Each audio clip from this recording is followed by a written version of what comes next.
Welcome to the second podcast, Life Lessons podcast. That's decent. We didn't have that last time. We were just like, welcome to unnamed podcast number 67. But now we are officially live. Is this Life Lessons episode 1 or episode 2?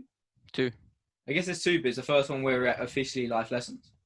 I mean, you can call that a trial episode and then make this one the first one. I want episode 2. We do episode 2. I mean, episode 2 is better than episode 1 anyway, right? Yeah, it's just going to keep getting better. Eventually, we're going to get to places. So we're joined by Essen from our university. Say hi, everyone. Hello. All good. We thought we'd start by talking about... am I full screen? No, yeah, wait one sec. I thought we'd start by talking about... Because we're all university students, so we thought we'd start talking about studying, the different methods we've been using. I mean, we've all been in education for a long time at this point. I mean, you know, you start school and you're like 5, 6, and, you know, coming out at the end, I'm 21. That's a long time. We've done a lot of revising a lot of exams. So we figured out how we best study and, you know, how most other people study. And it's an interesting question. So I'll kick it to Amir. Got any thoughts about that?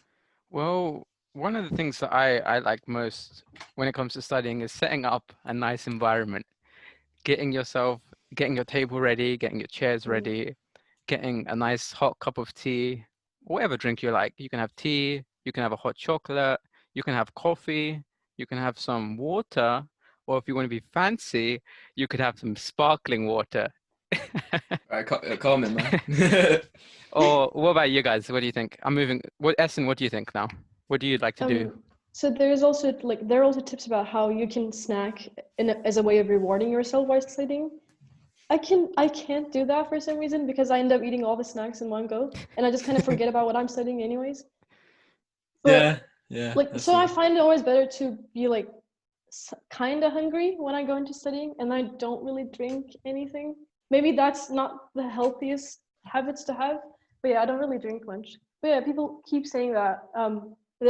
I think research is about how drinking water increases your concentration, so you can go on studying for longer. But yeah, I don't personally drink or eat anything while studying, and I find that distracting for me. I would say one of the most important things for me is I started doing 25 minutes revising, and then 5-minute breaks, and then in those little sections. And that's made me... Yeah, the Pomodoro technique. Pomodoro, yeah, I forgot the name, yeah. So I tried doing that, but I can't focus for some reason. So what I did was, that's what they taught us in high school, senior year, to get ready for the university exam. You have to focus for an hour completely, so that your head is completely in the game. And then after that, you can go on as long as you want. And that's what I've been doing. So I start without any breaks, and I try to complete the revision or the notes that I'm going to take, and then I finish. So I don't take any breaks. That's probably not the healthiest bit either. There's a personal aspect to it, because for me, like, there are days where I've done a deep work, 90 minutes solid work, but there are some days where doing half an hour bursts are better. I guess it's person to person. What do you do, Amir?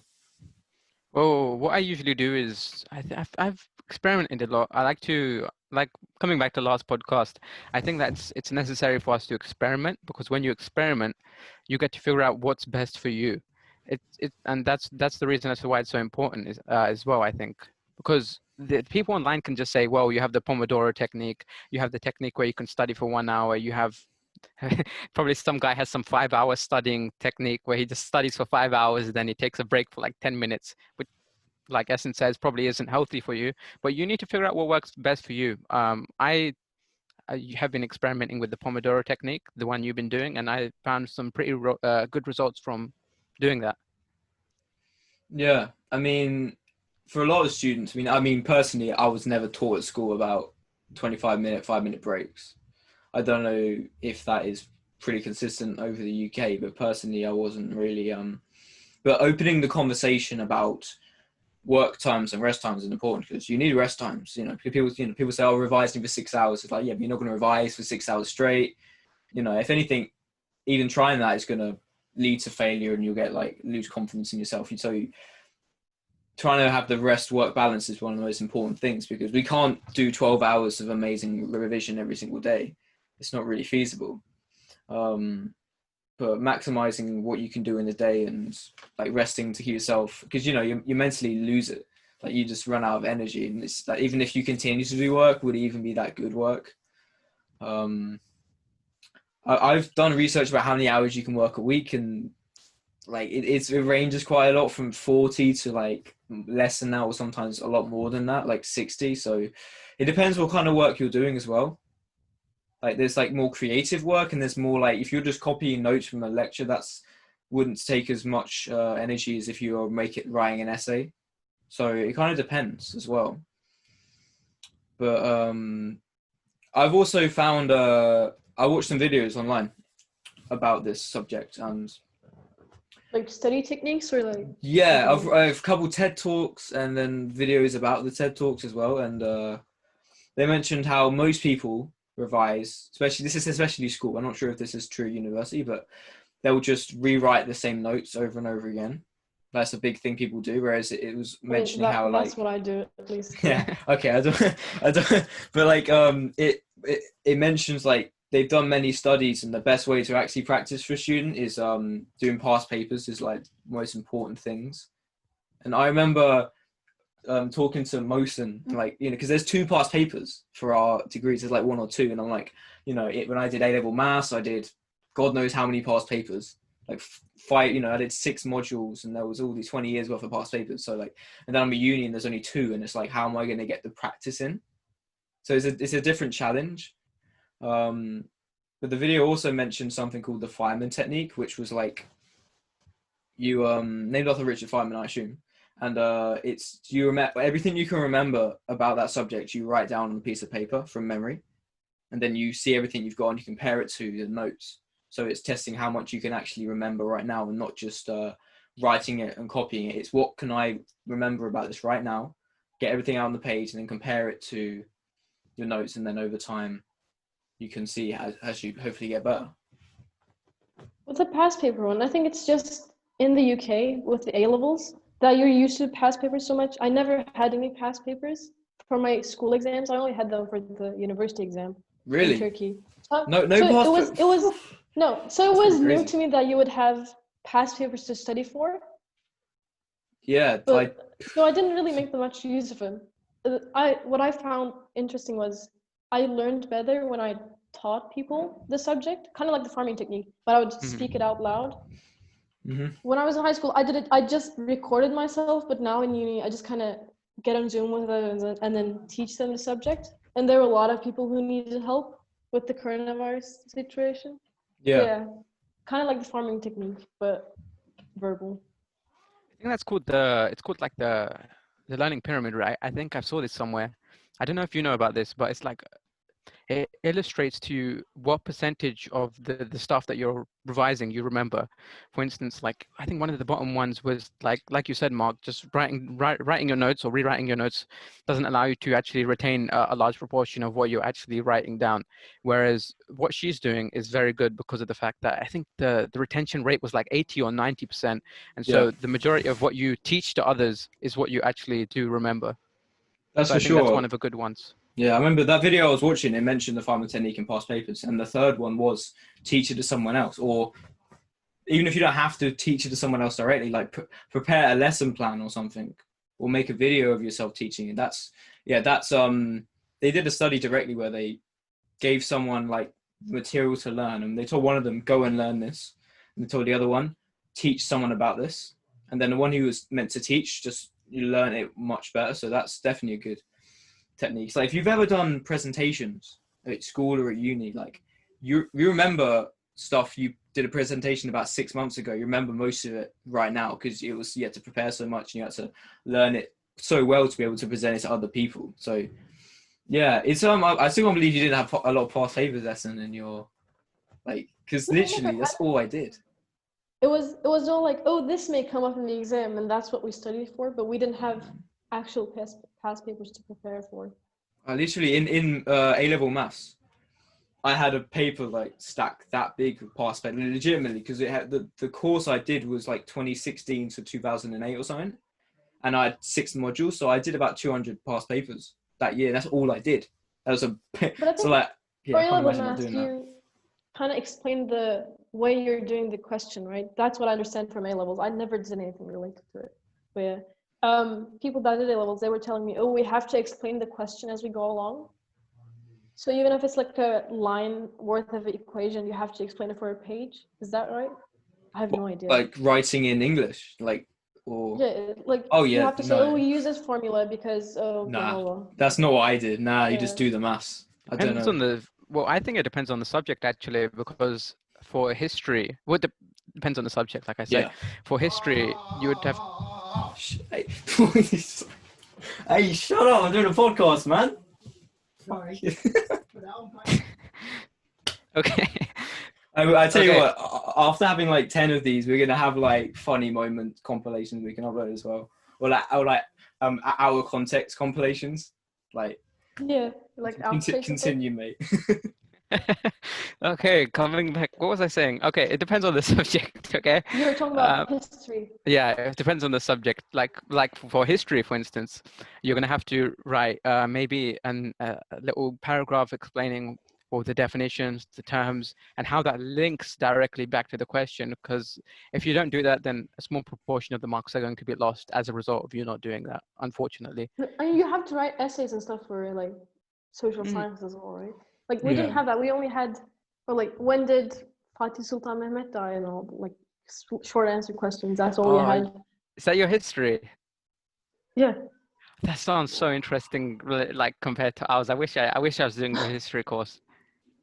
Like for history for England, we didn't really see much. We only saw Churchill for a bit, but that's about it. I didn't even do Churchill. Well, I guess we did. We did World War II. And then we covered the English people that tried to, you know, invade our country, but we pushed Didn't them even off. know that. I didn't even know that happened. Did you know we invaded Turkey? No, I didn't. I didn't know that. I didn't know. We lose track, man. We fully invaded most people. World War One. You guys were the brain of the team, basically, and then you guys ordered like Greece to invade the west side, and then Italy to invade the south side, and all that. And then you guys were in Istanbul, which was the capital back then. So yeah. Yeah, there's a lot of shit. I mean, as you probably learned, as most countries, they teach kids at history what they want them to know. So that all the other shit we've done a lot of bad stuff in the past, but they won't mention it. So like, you know, they won't mention slavery or anything like that. But that's funny. Yeah, I've actually got a friend who's Egyptian, and I know more about the ancient pharaohs than she does, because they don't teach ancient Egypt. In Egypt, they don't teach about anything before the Arabs came to Egypt. So they don't teach, you know, Tutankhamun, you know, all that stuff. They know who it is, but like, do they teach about colonialism and slavery and all that history line, since it's related to the kingdom, basically? wait. I think that's a big like topic people are talking about right now, right? Because of the. Okay. Sorry, Yeah, I just had a Don't notification. worry. I read it. It says unlimited minutes for you. Okay, is that good? Wait, I get. Oh, that's. So I'll take that. It's for recording. Yeah. Sorry, what was the question again? She was Do talking you about guys the learn formation about? of colonies. Do you guys learn about colonialism, slavery, all that? Not particularly. We do learn about it, but not in any depth at all. But only the American one. Yeah, we learn about the Americans today, because fuck them. No, Yeah. We don't learn about what we one. do. No, it's anything, man. Yeah, there's big positions right now, especially with the Black Lives Matter movement taking up so much momentum right now, that to put it in. But yeah, it's not in there. It's like I said, you know, the governments teach you what they want you to know, they don't, you know, not what you should learn, right? Mm-hmm. Then about World War II, and we defeated the Nazis, and everything's great. Didn't teach about much, you know, about all the other stuff we pulled in the years, but I guess that's common to most countries. But you have to educate yourselves, I guess, right? You can't rely on the standard curriculum. But okay, I'll pose a question. I'll start with Amir. What's been the biggest thing that's helped you in your studies since you started uni, like in terms of like a strategy or a way of approaching it? Or Well, I'm not gonna say in uni, because I'm gonna manipulate the question. Okay. yeah, mate. Okay. Real politician. So because you guys are gonna answer what's helped you most in uni, but the technique that changed my life, I think, was I was like I was a failing student in like, well, you call it high. I think you call it high school, Essen. Yes, high school. Yeah, Filthy American. because So secondary school for us, right? secondary school. Yeah, call it secondary school. Secondary school or high school, whatever you want to call it. That's the point at which my life changed. Well, what happened? The teacher took me outside. She said, "Well, you're failing your GCSE subject, and if you don't get your act together, then I'm pretty sure you're gonna fail overall." And so I was like, "Well, what can I do?" And so at the time, I thought that the best thing to do was hang around those kids that were smarter than me. And so I looked for the kids that I wanted to be like, and so I hung around them. After I hung around with the kids that were getting like A stars and top grades, and my habits just changed. I think I unconsciously adopted their habits as a result of actually just being around them. And that from there caused my grades to skyrocket. And from there, I went from a failing student to like a top scoring student within my GCSEs. And that just completely shocked my teacher, because I went from an F in my business class to an A, and she was like, "Oh, what happened? Have you been cheating?" I'm like, "No, I just changed my friends." But I still stuck around with my good friends, but then I spent slightly more time hanging around with the kids that I wanted to be like, and I wanted to cultivate the similar kind of habits to them. That's great, man. I mean, because I've heard like everyone, your income will be the average of your three closest friends, and if you're unhappy with your life, you should be unhappy with the people in your life. And it's definitely a true thing, but I've never heard such a precise example of that. Like literally, my guy just went, "Oh, got bad grades. I'll find smart people and be friends with them," and all of a sudden you're doing well. I've never heard that like that direct. Mm-hmm. That's awesome. And how long did this, like, was it in the span of a year or like longer? I don't know how GCSE. It was like I felt like, yeah, it was like so half the year had gone and we had half the year left, and the teacher was like, "Get your act together. We've got mocks coming up. If you don't do well in the mocks, you're gonna get the predicted grade, and if you get a bad predicted grade, then that's going to deter, you're probably not going to get into A levels." But obviously I got into A levels. Oh, man. You might not be here, man. You might not be here if you didn't decide to hang around with the smart kids. Yeah, so that's what happened, and from there just went upwards, and now I'm in uni. They said you couldn't do an economics degree, but I'm here doing an economics degree. Like, mate, it's funny you should mention that. You're wrong, man. It's funny you should mention that, because that's what I was about to say. Like, for me, my biggest thing, but I'll let Essen, if she wants to answer first, because I can't answer my own question. I didn't change anything specific of my study habits since high school. So I just kept the same. It's just that my mindset, in high school, I was like, okay, I just have to get over this slump and go into uni, and then I'll be fine. But now I'm almost grateful that I'm going in a uni in the UK. Like, there are a lot of people in my country who are collecting scraps and they're not even able to go to college in my country, whereas I'm here as an international student, which is a bit of an expensive thing in the UK, and doing an economics degree, which is not the easiest degree to do. So I'm just grateful to have the opportunity, and just that mindset keeps me going, and just retaining that mindset over the course of these past few months, that's helped me a lot. Gratitude. Achieving good grades there. For sure. That's a great mindset to have, I think. Keeps you moving forward. You can't be angry and grateful at the same time. But then I think it gives you an incentive to want to give back to the community as well, because of how blessed you are. For sure. I mean, if I can answer my own question, I'll sort of add on to what you were saying, Amir. The biggest thing, the reason I did so well in specifically like maths, but in school in general, is because I was pretty much a geeky kid in year 7, but like in year 8 I kind of just like went off the rails a little bit, and like just started messing about and all that stuff, and went a bit mental, started getting sent out and stuff. And then so when I was in year 9, I was in quite a low set at that point, so I was in like the second lowest class in the year, but so when it came to, even after moving up a year later, I was still in a low set. So when I asked it, when I was going to do A levels, and I said, I want to do A level maths, and the guy was like, "Oh, sorry, mate, you're too low of a set, you can't do it." And I was just like, "Nah, mate, I'm doing it." So that was literally, that lit a fire, and I worked so much harder than I ever worked before, and eventually did A level maths. And not only did I do it, I was the highest in my class. So that, for me, like, to get me to work it's like, and to find a form of motivation to work as well, not just it's the right thing to do, sometimes isn't enough. Just having like, I'm doing it for this reason, I'm doing it to be the best, or I'm doing it to beat my mates, or I'm doing it because you said I couldn't. The guy who said that to me actually ended up teaching me in year 13 as well. He didn't remember, but I did. But yeah, it's like, if you've seen The Last Dance, right? That's Michael Jordan's playbook. He's Did like, you see it? I've seen By bits the way, of it. I've seen bits that's of the it. best, man. To be honest, I shouldn't watch it in the lockdown because it gets me all hyped. And like, Mm. hyped to do what? Like, I get all hyped and I'm like, I want to go out, do stuff. It's like, I can't. But Oh, you can still work out hard though, right? no, You yeah, can still. yeah. Mm. It kind of. It's so good. Have you watched It's the Last great. Dance, Essen? I haven't. No. You should watch I'm it. not- It's very I'm very not good. good at movies, obviously. But yeah, what do you think gave you like the fire after year 7? Me Oh, or yeah. Mark? Mark, yeah, like what Okay. changed? And you were like, okay, I'm gonna do A-level math. Well, someone said I couldn't do it, so like, it's funny you should mention that because that's not actually a good enough reason on its own. But that was it, because it's So just every reason is a good enough reason, I think. Like, Yeah. I don't think there is a bad reason to study hard. But yeah. I mean, at that point, I was quite high level. I played badminton as a kid. And I was a high level at that. I mean, I was always considering being a professional when I was younger. As whether it happened or not is neither here nor there. But it was something I was thinking about.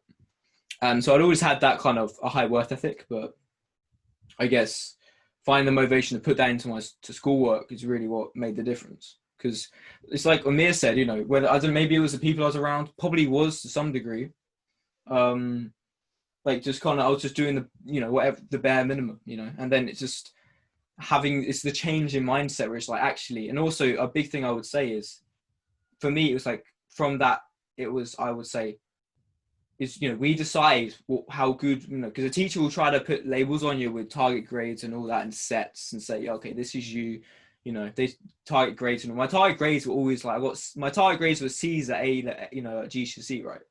I got A's and B's, so the target grades, like, you can't let a teacher or a professor at uni or other people decide what you can do. It's up to you, because how much you work is, it's in your control. It's not, I'm not saying everyone can get A stars, because not everyone's gonna get A stars, but just, you can't let a teacher, like, put an identity on you and say, this is where you are, this is how good you are. So when Michael Jordan got rejected from the high school team, it's like, you could have taken that, or you could go, no, I decide I'm going to work hard and I'm going to be great. So that was it for me. It's like, you don't decide if I can do it, I do. So then that kind of motivated me to put the work in, which I should have been doing the whole time, but I'll take it. I like the way it turned out. I guess teachers define a lot of your future in terms of GCSEs and A levels, right? Because you get predicted grades. Yeah, I mean, in England, you can kind of, if you ask for A stars, beg, they'll probably give it to you. Oh, okay. But because they don't want to be the person to, Whoever I talked to, they said, oh, my teacher gave me really low predicted grades. So Yeah? I thought that was just like the common thing. I mean, Yeah, mine I were higher think- than I got. Mine were like, well, for that business class, mine was an F, but then I ended up getting an A. So Your predicted grades were an F. yeah, for business. Oh, mate, F. So how did you get into uni if your predicted grades were an F? Well, obviously I got like high grades then, didn't I? Yeah, but like, the application process is like, they do it on predicted grades. That was for GCSE. For A level, after that, I just Okay. became super serious. But the Good, thing good, is, I was gonna now say. I'm too serious, and now I need to kind of dial it back. So It's mate. I'm I'd always rather you be serious too now. serious. That's Yeah. much be rather on. If you're gonna be on the edge of too serious, Mhm. not serious enough. It's better to be more serious than too funny, I think, because then I was like the class clown. I used to make everyone laugh, and I I was the still laugh a class lot now, clown, but I'm yeah. not as funny. That's the only problem. But then I think it's better to be too serious than to be too funny, because then the benefits I'm always are on better. the serious side that people complain about to me. They're like, oh, why you're too serious? But Mhm. it's just the way I am. I think you're more serious than me. You're the only person I met that's more serious I'm- than me. You pointed at me or I'm her? generally a serious No, person. you Oh, know you who's put- on this side for me. Okay, you pointed to me on my screen. Okay. Okay, cool. You're only pointing to me on the video as well. This is the person that's more serious than me and gets better grades than me. Is there a correlation? I know. We need to do a study. Oh, thank you, man. I'm glad you said that about me. I probably only got a better grade on one of the exams, and that's kind of like a chance at this point. I'm curious. I've always been curious how much, like the grades, how much of what you achieve. You obviously have IQ, but a lot less of what you achieve is IQ than you think it would be. It's not like 90, 80%, 70% of it. It's like how much work you put in, and the quality of the work you put in is actually as important as that. Like you could take a smart, like in A level, I got high grades in guys who are way smarter than me. Like they just were smarter than me. But you know, my mindset was you have to make up for that by working harder than they do, and you can almost close the gap a little bit. So, yeah, because I know people who are way smarter than me. And it's just like, but they didn't apply themselves, so it didn't matter. So, people have a lot more responsibility with their studies, and they like to admit, really. I mean, that goes both ways as well, because for exams, some people, they just cram 2 days before and memorize everything. And since it's fresh, they can just get 100 or something. Well, as if you learn it slowly and like actually retaining the knowledge. And if you get anxious during the exam, you can get a 60 or even lower. So that, like, exams don't really measure how much you actually know the stuff or your IQ in that sense. So exams suck, but you know. Amir, have you ever actually for a big exam crammed? I doubt it. I cram all the time, man. That's my problem. Really? Oh, what, for uni as well? I never. What do you call cramming? Because I remember you asking me when I start studying for the exams, and I said a week or two before, and you said that was cramming. Which that's cramming for me. Like, I think that's if it's well, but there's a difference between how you and how I study, because you do it throughout the year. I don't do it at all, and then I try and figure it out like last second, and that's the problem. Because I think, like, I take my notes during the year, and then you're just sitting there with your blank page, and you're just listening to the lecture. Yeah, because I'll come on to that in a minute. Okay. Okay. So 1 or 2 weeks before is it differs. Okay, we all have different abilities. We all have different IQs, and that plays. That influences how much we retain to an extent. Some of us are better in terms of short-term memory, and some of us are better in terms of long-term memory. We don't know which is which because we haven't tested them and like showed everyone our results. But for me anyway, I think 1 or 2 weeks is cramming. If I don't know the subject well enough, 1 or 2 weeks of cramming. Like I know the top students in my school, they were very, very smart. And even for A levels, they would do like lots throughout the year. Like I don't know how much you do throughout the year, but I think your study techniques are good. There was a student who said that, well, what I do is do it 2 or 3 months before the exams. And by doing that, you can study everything. You can tick off everything from a checklist. You can do the past papers. And when you do that, you've got so much confidence and you know that it's like guaranteed. That's what a lot of the people did. And a lot of like the top scoring students did for A levels, and the person I'm talking about ended up getting like three A stars. So I think if you cram, then if you're cramming by my definition, then basically you're not showing yourself what you're truly capable of, and you're not reaching your potential. You're leaving grades on the table and you're not taking them for when they're available to you. And so it just generates a whole lot of regret and doubt, and it's not a good thing to do. I think you should definitely go all out to show yourself what you're truly capable of. When you do that, you'll increase your confidence, you'll feel better, and you feel like you truly deserve to be where you are, and that will just propel you in the right direction and trajectory in life. Yeah, pretty good.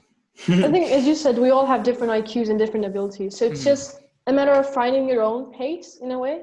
Because when I say I'm cramming for the 2 weeks before the exam, I don't really cram. It's just more like revising the stuff I did over the year so that I remember it again.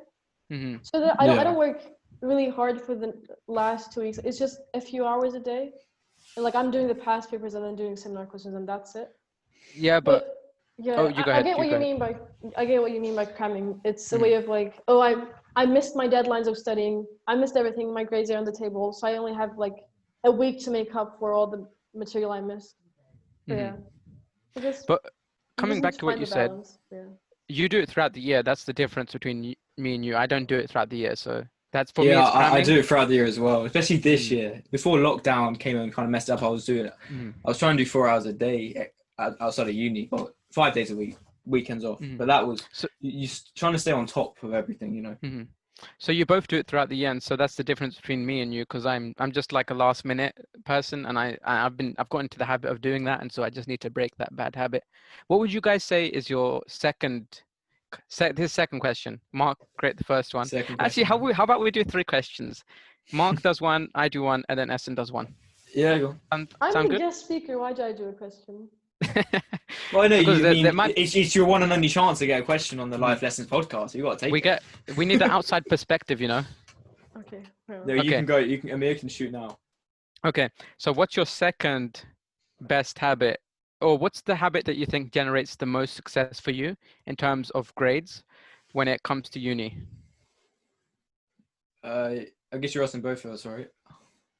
Yeah, you go ahead first then, Mark, since you're already speaking. Well, I guess yeah, for me it is practicing what you've learned. Or actually, maybe I'll go with this because I've used Anki for this year, and it's made a big difference. Because even in last term, Software program.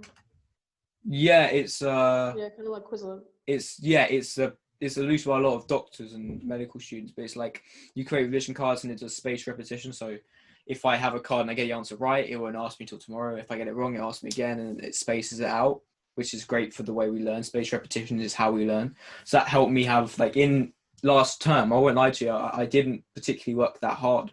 Well, I did, but like I didn't prepare as much as I would have liked, especially not as much as I did this term. I wasn't putting the hours in I was putting in this term, like outside of lectures.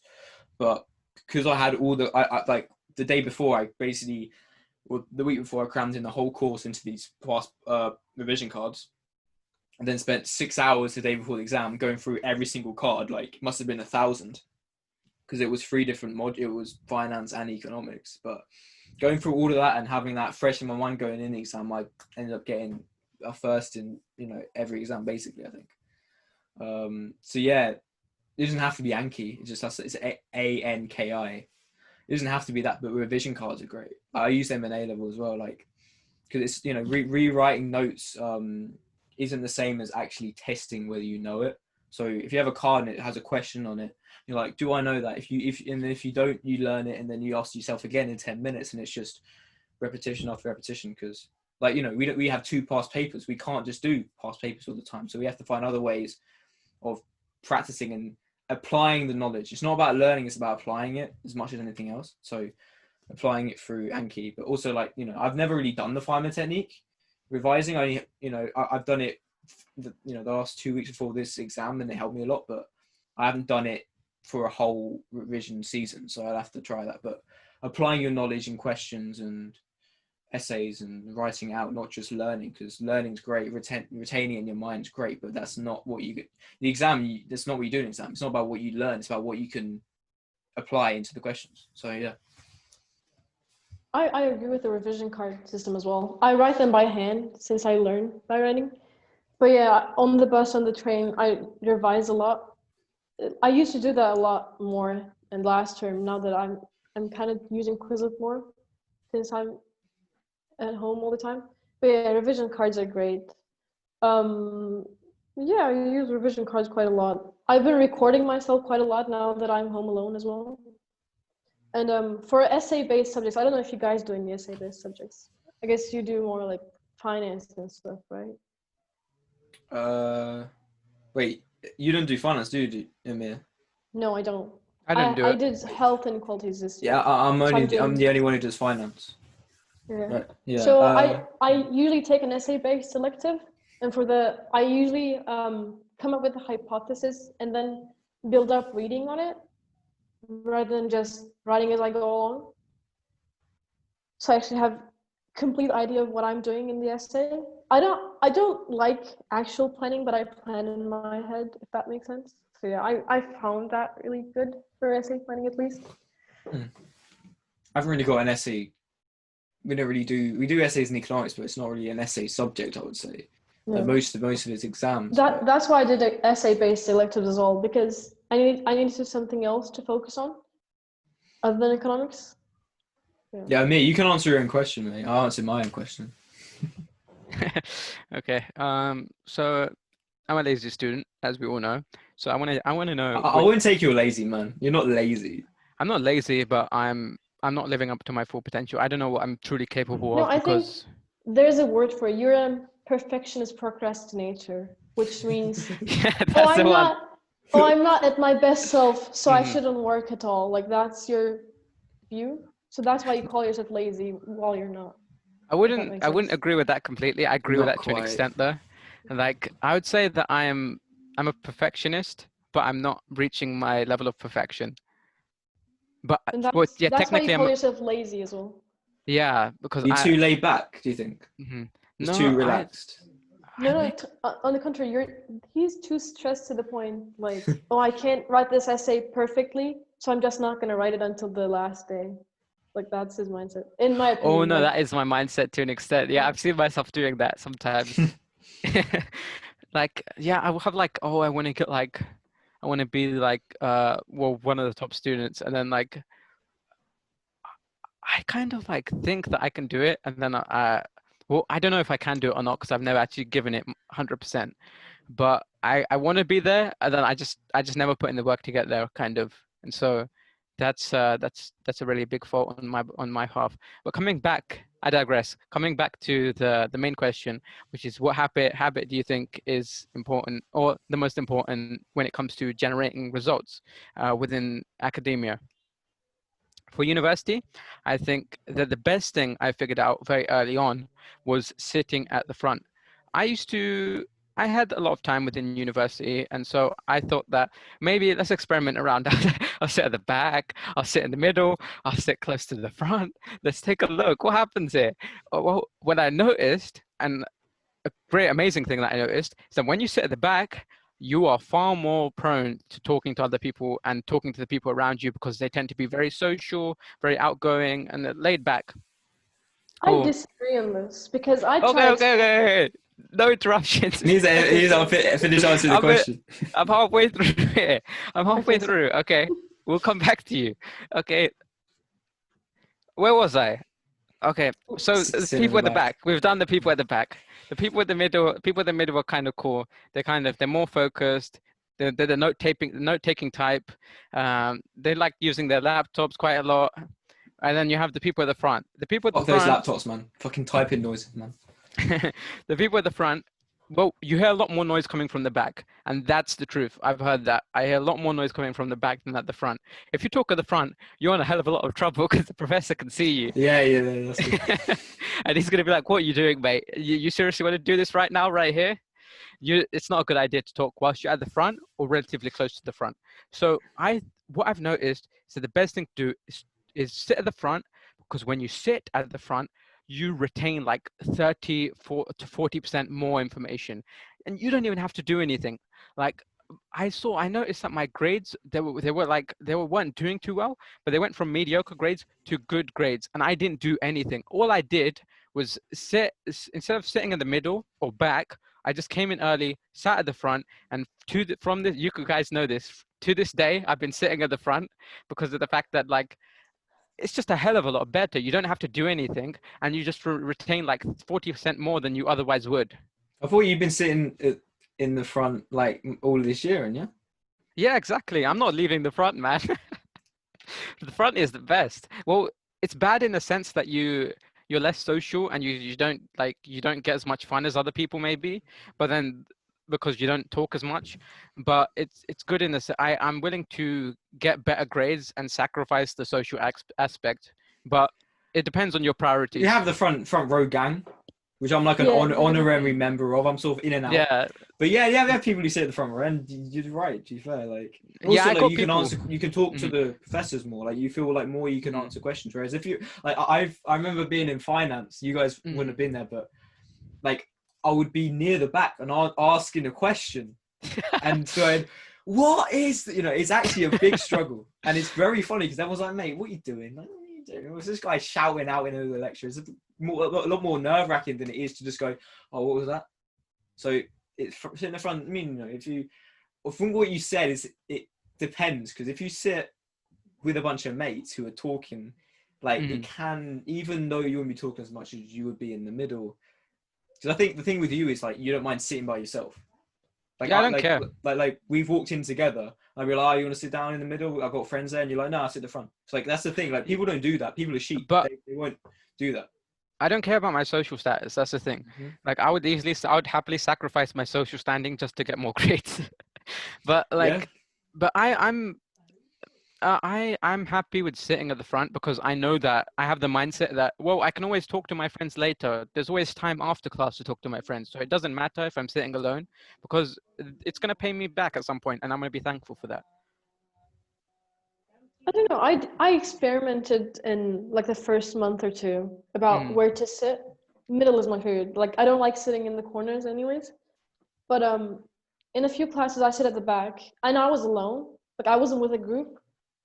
And I focused a lot better. I don't know why. Maybe it's because I could see the screen better as well. I think it's because you're alone. Okay. Alone, yeah, I think it's Yeah, alone. alone. Like sitting alone is more because, important like, than where you sit. People around me, they were just on their phones or sleeping even, so they didn't really bother me much. Whereas if I sit in the middle, which I usually do, people next to me are like, oh, hey, can I borrow an eraser? Or like, oh, you dropped your bag or something. Like they talk to me all the time, even though I'm not with them. Mm-hmm. I like these sitting in the weirdos middle, talking to me. I focused a lot more. So, yeah. I think I think that's due to the fact that you're alone. But then I think that I still have the opinion that the front is better because people, even though you're saying some people are sleeping at the back, okay? People at the front, the thing is, if they're focusing, then it kind of forces you to focus because otherwise it highlights the fact that you're not focusing and the professor picks up on that very quickly, and that's just rude and disrespectful. So you want to be focusing as much as you possibly can. Also, another thing is that when people, since you're sitting at the back, you hear no, I can't make that point because I was gonna say you hear a lot more of like people in the middle. If you're assuming that people in the middle were talking, but then you hear the people in the middle even if you're sitting at the front. So like the distraction is in equal amounts for both the people at the back and the front. So yeah, it's just the people at the front are great people. Lecture theatre, isn't it? Like Jubilee's very big, so if you sit in the front Jubilee, you won't really hear much. That's true. That's true. Whereas like Chichester, you can sit at the front, Yeah, you can hear depends people. on the theater as well. Like Chichester, it's a smaller lecture theater, so it's like okay to sit in the front. But whereas in Jubilee, you have to look up almost to the screen if you sit at the very front. And you're almost in the stage with the professor as well, so it's like everyone is looking at you. And that's a no-no for me during lecture. So yeah, I usually sit in like 2 rows behind the front row gang. So yeah, just the very front of the middle. Front row gang.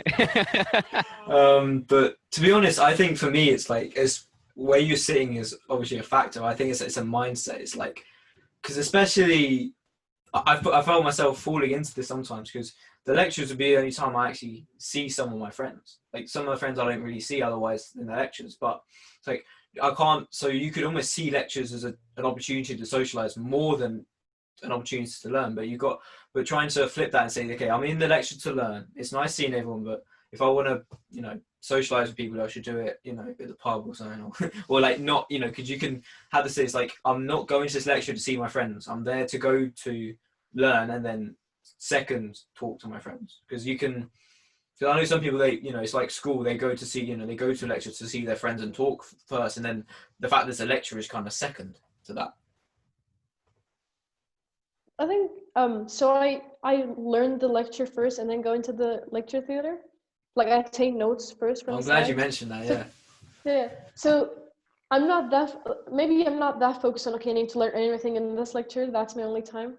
And I have friends that I haven't seen in a while that I can only see during the lecture as well. So yeah. I think my first priority in a lecture is socialize first and then the lecture if there's something important. Maybe that's not the right thing. But I do that sometimes, as much as I like, want to. I already know what the professor is going to talk about before the lecture begins anyway. So I'm just kind of here if he says anything important or like different from the slides. I'm glad you mentioned it, because all of this term, I went to every lecture like already like pre-preparing, like I'd written out notes for the lecture before I was even there, and that was great because that helped a lot. Because I've already I look at the lecture and I'm kind of confused, but I try to work it out gradually, and then so I don't have to write anything in the lecture. I've already got the notes in front of me, so as I'm hearing them listening, I can kind of I've already prepared myself for what I'm going to hear, and there are bits I understand, bits I don't understand, and then I can that can help me learn. Can you hear that? Yeah.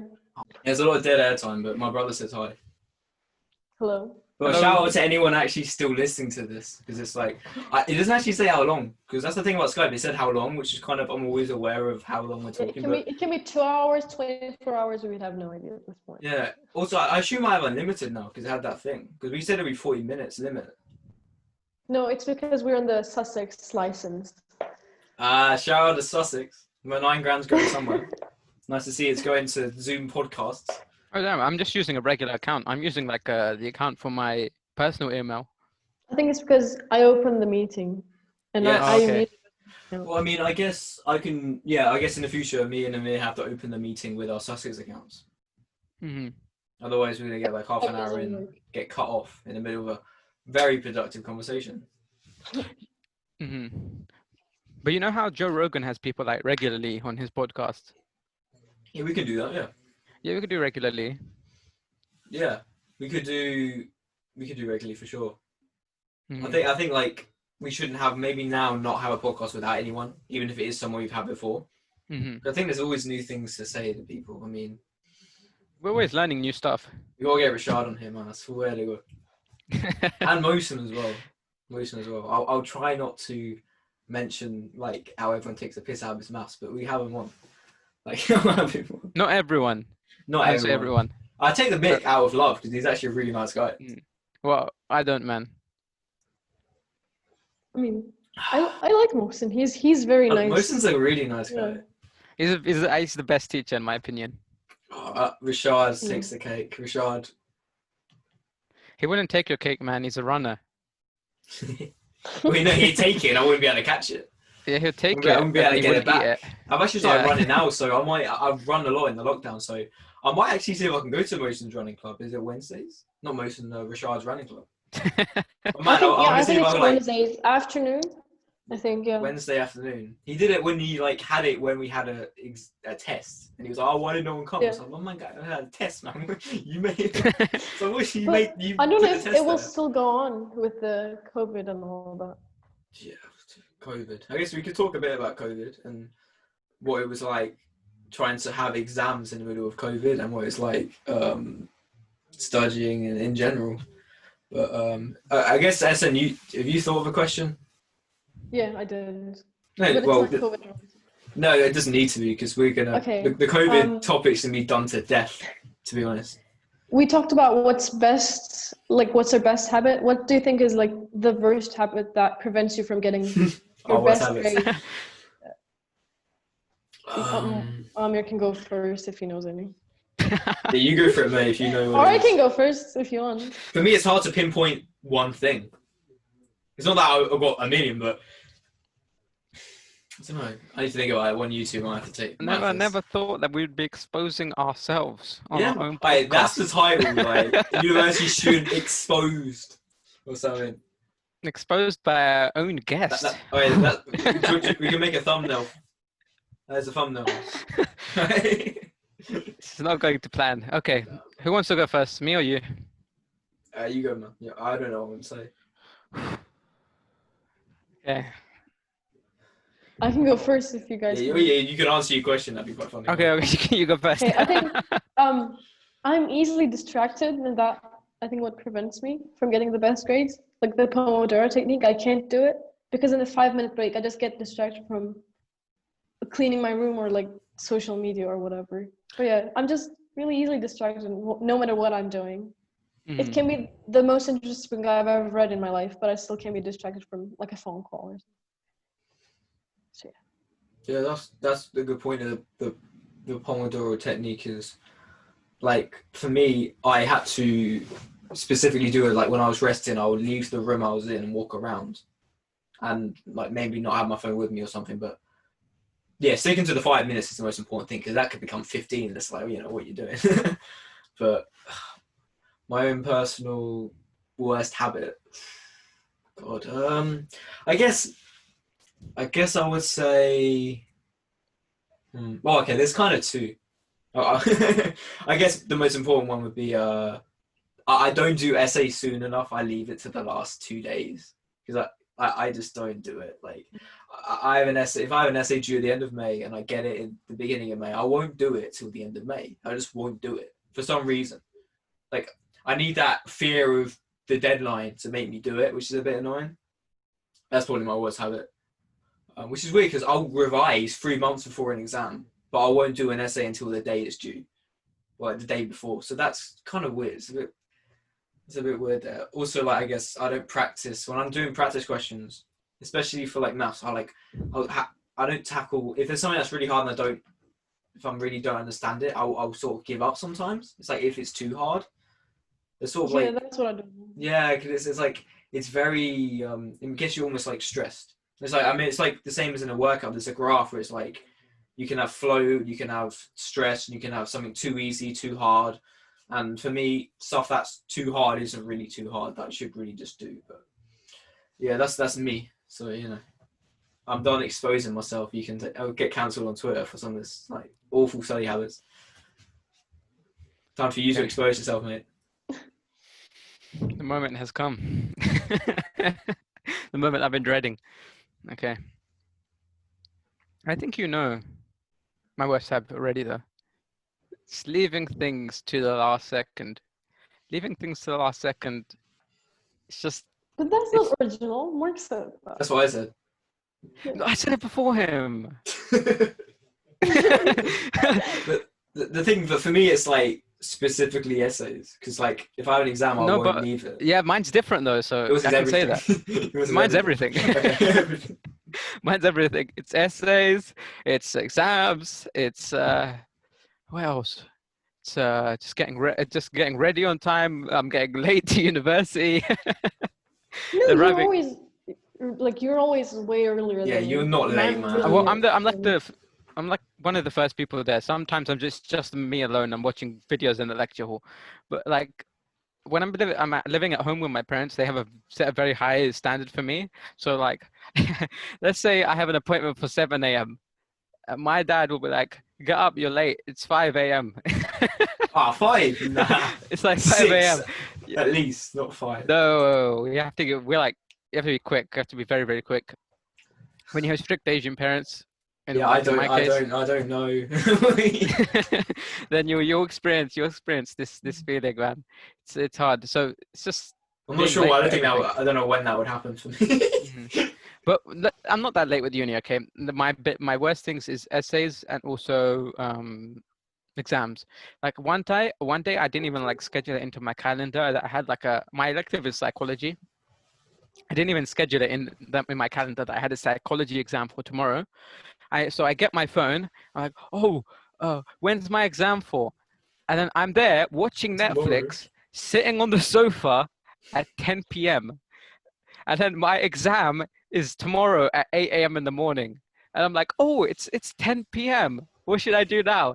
And then I get up and I switch off the TV and then I sprint to my room to study. And then I have like 1 hour. And then I'm like, I'll set the alarm for 5 a.m. And then I set the alarm for 5 a.m., study until like 7 a.m. and then arrive for my exam. I arrive for my exam, I'm groggy, half asleep, and I can't remember anything I've studied. And it just doesn't go right. Was it no open book? No, it was like a proper exam. You sit there and do it. Oh wait, was this for last term? This was for last year. Oh, okay. Okay. Okay, well that was. No, it was like the beginning of this year. Yeah, the beginning of this year. Yeah, beginning of this year. Didn't go well for me. I'm not telling you the result from that exam. Oh mate, we haven't got it yet. Oh no, it was last term. No, I've already got that result, so I don't want to disclose that. But I passed. I passed still, so that was okay. That's kind of, I've always found that quite weird that you say you're like not unmotivated, but you say like you leave stuff at the last minute and you don't work throughout the year. It's like you're doing like extra stuff on the side. You're doing speaking engagements. Who does that? Fun, no one does that. Yeah, but then I have a different mindset. Because you're like Jordan Peterson like that. You going out seizing the day. You're like Goggins or some stuff. But like that's why I took psychology, because I want to know about how I can alter my mindset so that I have the ability to maximize the results that I'm deriving from my subjects. Like that's why I'm going out and doing public speaking, so I can be more confident, so I can put my hand up in lectures and not be scared. But the thing is, everything, like sometimes you have to do it one step at a time, Mm-hmm. whereas now you're doing almost everything at once, That's true. which can be overwhelming. So you Mm. have to think to yourself, is it better if I do average on 4 different subjects, or if I should do like really well in just one subject and then Mm. move out to the next one? Mm. Because that's it's true. just kind of a personal preference as well. I prefer doing everything, but an average rather than doing everything one step at a time, because I'm so impatient. But yeah, maybe that's why you're leaving everything till last minute, because you have so many things going on. That makes sense? Mm-hmm. I suppose that's true to an extent. I think one thing that would help you study is like being bored. Like, you know, you got to do something all day. Like, because I think you got so much stuff that you're like, I've got 2 hours I have to study, and it's like you're already tired from other stuff. I feel like at uni it's like the studying is for me the most important thing, and everything else is just a bonus. Whereas maybe it could be like just another piece of the puzzle, but for me that's everything. The studies, like I could be doing great stuff outside of uni, but for me it don't matter if I'm not working hard at uni. I'm a grinder. I mean, you know, I put in ridiculous hours sometimes. It's like what you said, leave grades on the table, so you can't. I wouldn't let myself. I always think if I'm 50, I don't want to look back and regret not working hard enough, or 25 or 30, whatever. I don't want to look back regretting work hard enough. So don't leave anything on the table. I think I took that from Kobe Bryant. He talks about, it was like a motivational video I was watching, because I felt demotivated on the day, and he was like, well, you want to work as hard as you possibly can, because you don't want to be regretting it after. You only have one life, so you give it everything you've got, do all you can, see where it gets you.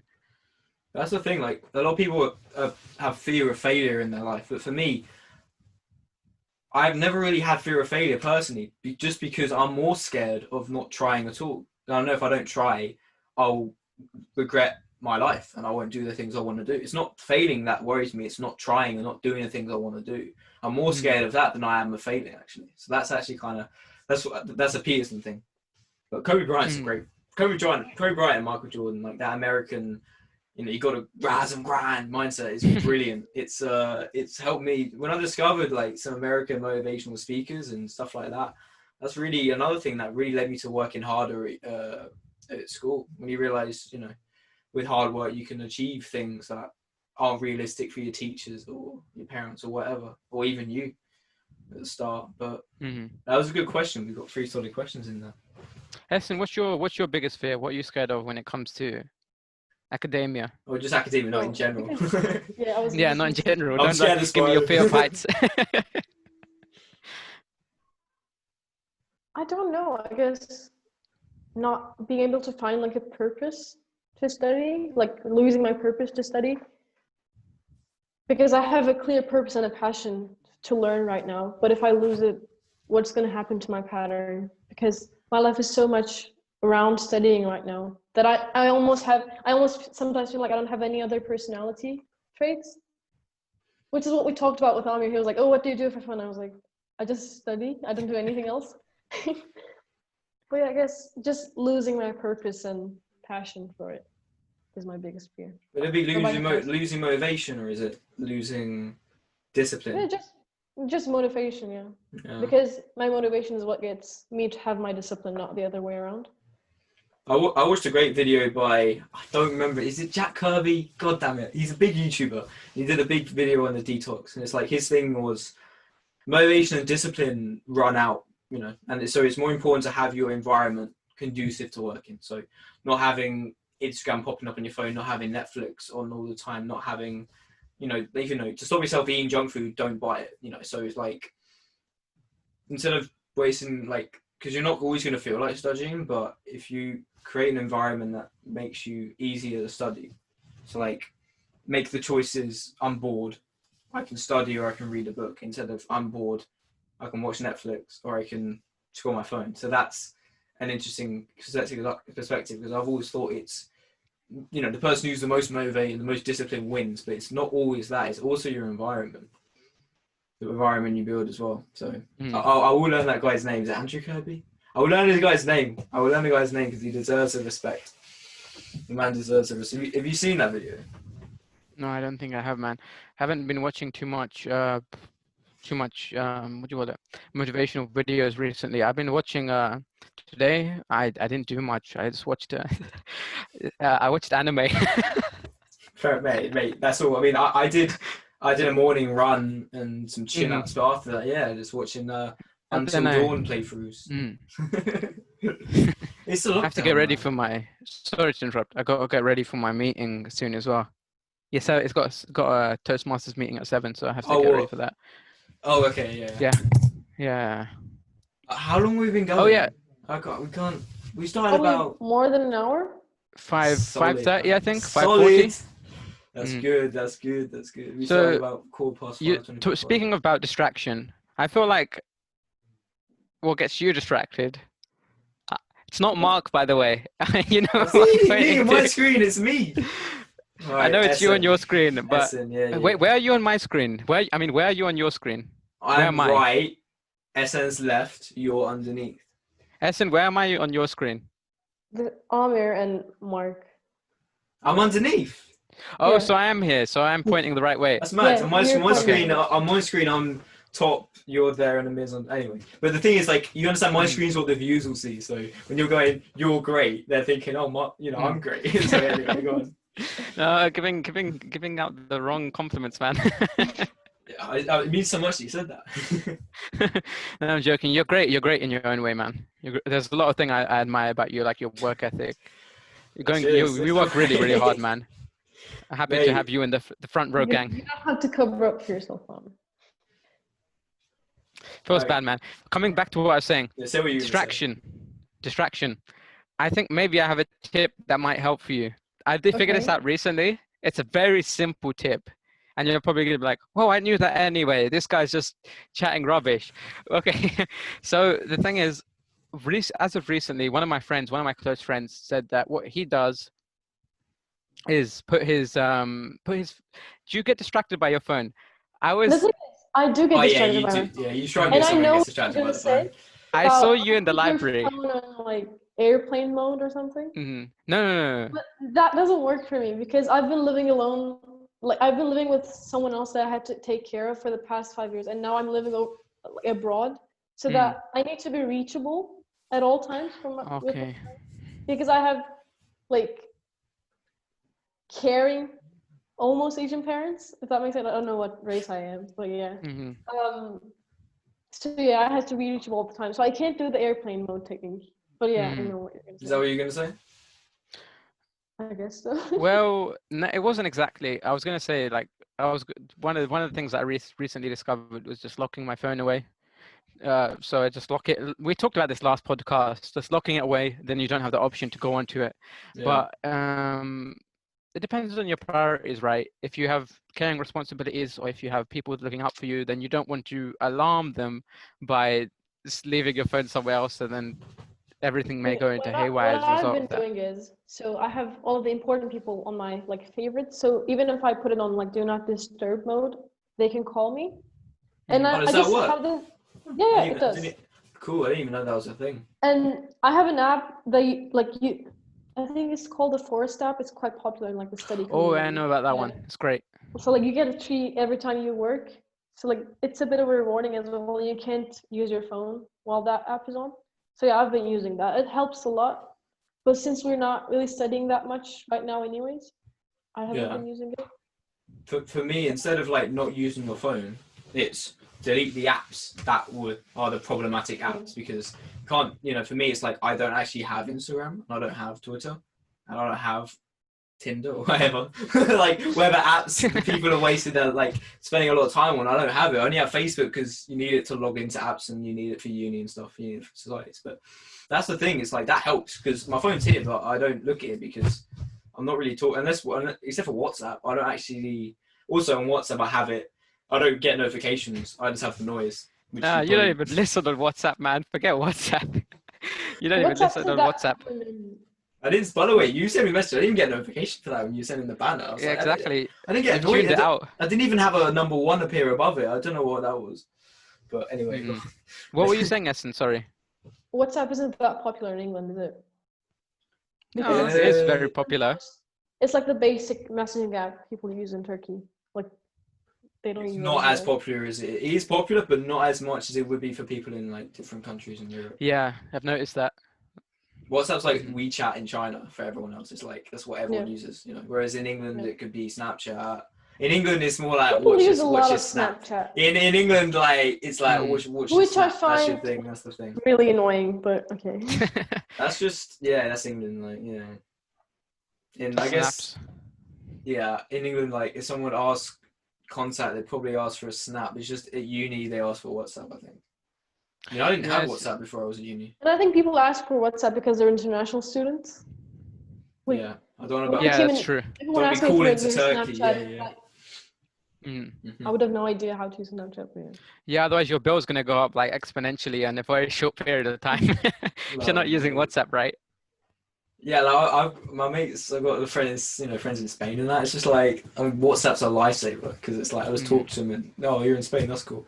Whereas back in the day, you'd be like, do you accept the charges from Madrid? I'm like, what? No.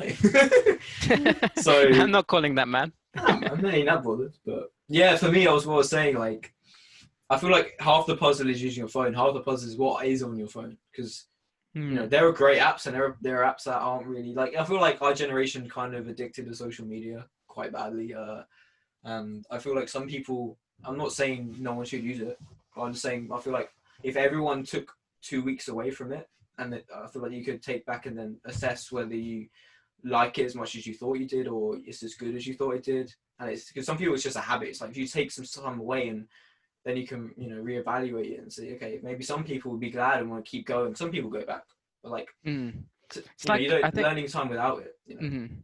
I think like that's one of the things that I showed my little cousin. He was like, he was trying to figure out how to get better grades, right? And then so I gave him some advice. So I said, well, where are you allocating your time on a daily basis? And we did a small calculation from there. So we did, well, you're doing 5 hours here, 7 hours there, 9 hours there, watching TV. I'm not saying TV is a bad thing. It can be a very good thing in some senses. Maybe it helps you to relax, it gets you in a good mood. So it's not a bad thing at all. But if you want to get better grades, it may be a hindrance. So if you look at the activities that you're doing that are bad for you, then you can figure out from there. You can calculate how much your time spending weekly, how much it's monthly, how much it's yearly, and then I said like this is the kid who's spending 2 more hours than you, maybe a year. Maybe this is the kid that's spending 7 more hours than you a day on studying. Well, why does it matter so much? The minutes add up. So this kid, even if you're spending a few more hours than another kid, if this kid has a few more hours over you, at the end of the year, that adds up to like a 500-hour advantage. Like, how are you supposed to mm-hmm. keep up with that kid? It's not humanly possible. So that's why it's so damn important, I think. Yeah, for sure. You should calculate it. Figure Yeah, out. some phones they have like they measure your screen time, and Mhm. like at a party, me and my friends we were looking at it, and mine was like 6 hours a day, which is a lot. So Mhm. yeah, I just did like Yeah, I you can see it deleted on some your of the iPhone. apps. Yeah. Yeah, I deleted some of the apps. It helped a bit, but we're in lockdown and we're in summer holiday, so it's still going up. It's annoying because every other time in the last 100 years, all our advice would be great, but well, maybe not. Maybe social media, but like right now, it's kind of some people just need to do what they need to do to get by right now. And it depends. Like when I was in Brighton, living kind of by myself, like I was on my phone all the time because, well, man, I've got to talk to some people. Whereas when I'm with my family, I don't feel like I need to reach out and talk all the time on phone calls. That's one thing that's adjusted. I'm not really a phone kind of guy. Like I'm not like talking to my friends all night or anything. But like I right love now, talking on the phone. No, I love talking on the phone. I just never done it. But in the lockdown, I have because it's like I wouldn't talk to him. I wouldn't see him for 3 months otherwise. But yeah, I feel like a lot of people's problems would get solved if like if people just had flip phones now. I feel like depression and anxiety have been badly affected by some social medias. Yeah, that was a nice Yeah, voice but prompt. I feel like it's not just putting the phone down. I feel like it's more than that to an extent. But by studying psychology in depth, then I feel like that recultivates your mindset, and then you get a greater understanding of what's going on really. And if you do the experiment for yourself, I think you can figure this out. Let's say you have an addiction. It's bad for you. You should stop doing it. Well, what do? There's a simple solution. You stop doing it. But what happens when you stop doing it? Oh, Withdrawal. you allocate your time somewhere else. You can fill it in with a good habit, you can fill it in with another bad habit. But if that thing is boring and you don't like that, eventually something is going to draw you back round to that original habit, and then it's just going to be an endless cycle of going around in circles, and it's just never going to get destroyed. You want it to get destroyed, but unfortunately it's not, unless you address the root cause. Like, what's the reason as to why you're doing it? Is it because you enjoy it? Is it because you need some therapy? Is it because you need some counseling? What's the underlying issue here? We need to deal with that first before we address it on a surface level, I think. Yeah, I mean, what you said, right. And my point about the phones was just like a general population thing, but I do feel like in the last few years, especially on YouTube, there is like a movement towards personal psychology and self-improvement. Right. It seems to be, maybe this isn't true completely, but it seems to be as young boys mostly, especially at our age. That's what Peterson found for whatever reason, because psychology is mostly studied by women at university. Yet all these psychology videos are it's men that's watching them, which is confusing. But like, doing self-improvement and learning about your own psychology, it's been a journey I've been on for the last year or two, maybe 2 years. It's been great, and I feel like everyone should do that. I really think everyone should do that. It's just because it's like, for me, it was like questioning why I do things instead of just, this is me, this is what I do because this is me. It's, why am I doing this and why am I doing something else? Yeah, I noticed you. I was going to say you're really dark. It's getting dark now. I didn't say it, but instead of just like, oh, I do this because I'm me, think, why do I do that? Break down like evolution, psychology, like, stuff like that. Like, it helps a lot. Like, just, that's why science is great. It's like, instead of just, this is how it is, like, well, why am I doing this? Breaking it down, breaking the reasons. And also, if you can identify the reasons, they kind of lose their power, and you can then begin to change it and improve yourself. And obviously, like anything, self-improvement is complicated and not the be-all end-all, but it's, I've enjoyed it a lot, and I'll never stop trying to be better than I am yesterday, I guess. Always keep moving forward. Yeah, I guess there was this one speaker, I don't remember his name, he was a guy though, that like, he said, oh, like, my goal for myself right now is to be my future self in 10 years, and then 10 years later he would say, I want to be my future self in 10 years. That's McConaughey, I think. Yeah, I have no idea. Matthew McConaughey, the actor coming through with the big philosophy. Matthew McConaughey is a legend. He's an actor coming through with like Jordan Peterson level self-improvement. I thought it was Jordan Peterson at first, because that's something that sounds like something he would say. Yeah, but I think there was a very big YouTube video where it was Matthew McConaughey saying Yeah, it was Matthew McConaughey as well. I think it was at an awards speech or something. I think, like a graduation? Or maybe, actually, no, it might have been an award, actually, yeah. Like Oscars. But yeah, so basically you'll never really get to your like dream self, and that's what kind of pushes you to be your best self and constantly improve, because if you get to your dream self eventually, you're just going to start working. If that makes sense. Yeah. But yeah, those words kind of stuck to me. I don't remember when I watched great. It was a great speech for me. Like, I've always thought, like, I know I'm like a different person I was last year, and I was that year before, and I've always thought that, like, by the time I'm 30, 35, married, having kids, I want to have had a lot of personal development at that point, and be the best you can be, because our potential is very high and most people don't really fulfill it. But trying to improve yourself and come outside your own comfort zone, and also, like, people don't seem to understand, because we've all been trained to believe that we should all have high esteem about everything all the time, that we don't want to admit that we actually have things we can improve on. It's like, me admitting that there's stuff I should improve on it doesn't mean should have low confidence or anything. Some people, they don't want to do that because it's admitting they're not good or something, and their ego doesn't like that. It's like, you got to admit, be humble about that, but then have confidence in the fact that you'll be better tomorrow. Like, admitting, there is stuff you can do better. You need to address the problem first and then work through it, and that's the only way you can improve. Yeah. That's for sure. I'm trying to I'm clicking on the different modes here. I'm not sure how they're going to be recorded, because on the speaker one, you and Amir turn up, but I never turn up on the camera, so I'm not sure if that will be recorded like that. But why don't you just leave it as speaker view? Yeah, on speaker view, I don't go on the screen when I speak. Like I'm, That's weird. like you're on the screen right now on my computer, Mhm. even though I'm speaking. So Okay. I've done it for 5 minutes in the like 90 minutes. So hopefully I should figure out if it works. But yeah, this has been a pretty good run actually, considering this has kind of jumped It's on good, I think. jumped on Zoom. Also, I prefer the layout, like with the black background and it's a better layout than Skype. I prefer it. Mhm. Are you gonna Um, crop out the middle sections, by the way? the middle sections? Yeah, like your brother, I think, walks in at one point, Oh, and then yeah. you. I'll leave that in And for then- the entire upload, but that won't be uploaded. No, as the a thing clip. is, like, you left and Amir and I were just looking at each other and we're like, this is awkward, and then we just Yeah, I stepped can in silence. I can cut that out. Yeah, I can cut that out. I can cut that out. But I think it's quite funny. No one's gonna see that. Like, but all right, I will edit it. Yeah, the magic of editing will make us look much better at presenting than we actually are. I enjoyed this podcast. This was fun. Yeah, podcasts are great. Yeah, I it love was nice. It was nice having you on, SN. I haven't talked to you. Thank you for inviting me. Thank It you was for nice coming on. seeing you as well. I've kept in touch with Amir, but I haven't seen you in a while. So it was nice. There's so many people at uni I should keep more in touch with. I'm rubbish, really.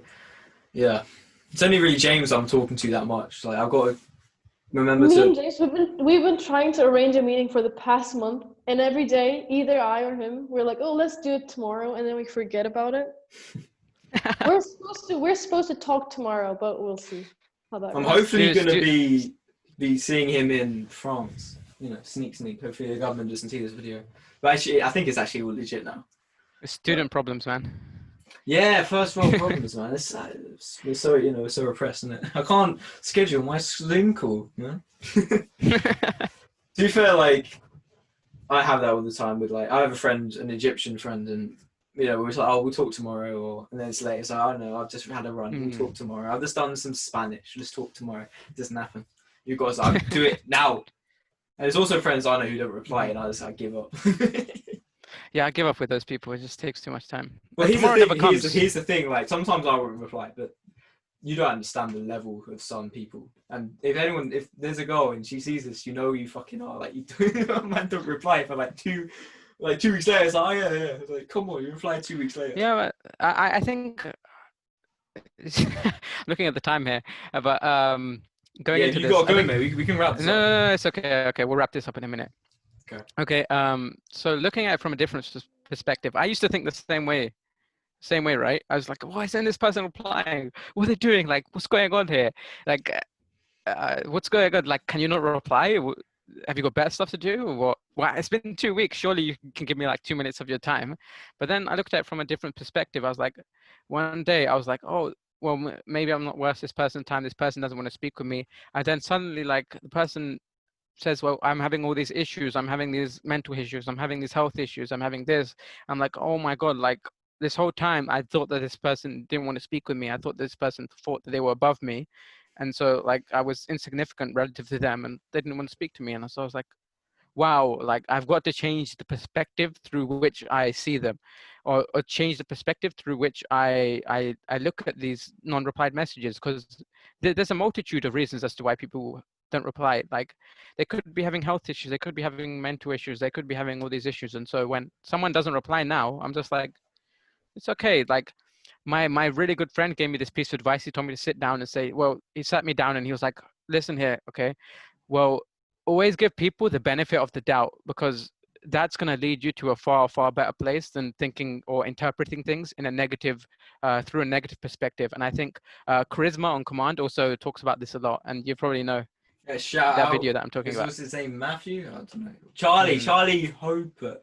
Shout out, Charlie mate. something. Legend. remember, man. Legend. I've got Charisma University. That shit's. I've been trying to do that, but it's like.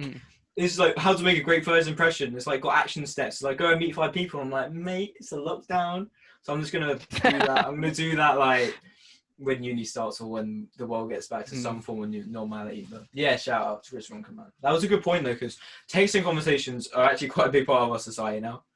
Like they really are. Like, and for the record, that person I was talking about, like, it's no other reason than just like. Also, the most annoying thing is like it's one of those people that you don't actually talk to otherwise outside of the phone.